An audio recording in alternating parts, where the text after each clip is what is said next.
Well, we're about ready to embark on a weekend that's going to be anything but spring-like again. In fact, when it's all said and done, it's going to look a lot more like winter. Good Friday afternoon with you. Skies are brightening up. The temperatures really took a dive. It feels like it's 40 degrees colder because we are calculating a wind chill this afternoon. In the wake of that spring storm system, winter comes roaring in, and the temperatures are only going to get progressively colder over the next several days, dropping from a record high temperature on Wednesday in the 70s. 66 yesterday. We sit at 40 here at UIndy, but the skies have brightened up. Look at the way the trees are swaying here.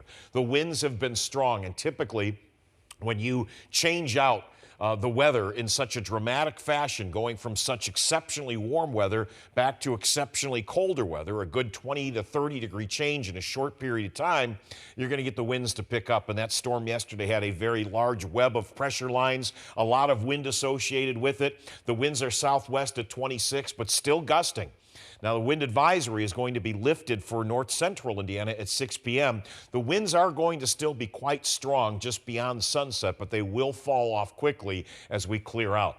Peak gust was 53 in Logansport, 49 preliminary in Indianapolis, and clearing out after yesterday's storms. There were two thunderstorms that really did the damage. There was the one that came out of Morgan County and delivered some hail right onto the south side of Indianapolis. Briefly was under a severe thunderstorm warning that was changed to a tornado warning, but no reported damage there from a tornado in Morgan County. National Weather Service assessment teams will go out and continue to survey, but we were very definitive in the track of that system to the south. That storm tracked for over 160 miles. This is a long-lived supercell thunderstorm, and it looks like it was briefly dipping a tornado with it that started out west of Sullivan County, in Sullivan County, where it's been rated an EF0 tornado, meaning winds on the low end.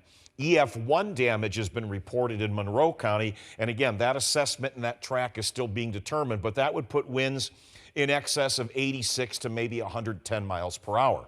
The skies are brightening up. The storm has moved on, but its influence is the wind, and it is still blowing very steadily and rather heavily across the area. The advisory will come up shortly. February is a very volatile month. We've had tornadoes in February, and most recently, when we had a brief warm-up and a couple of tornadoes dipped from the sky in Hancock County back in 2023. Those were the storms that produced a tornado near Mount Comfort Airport and then would track north and hit the historic Round Barn.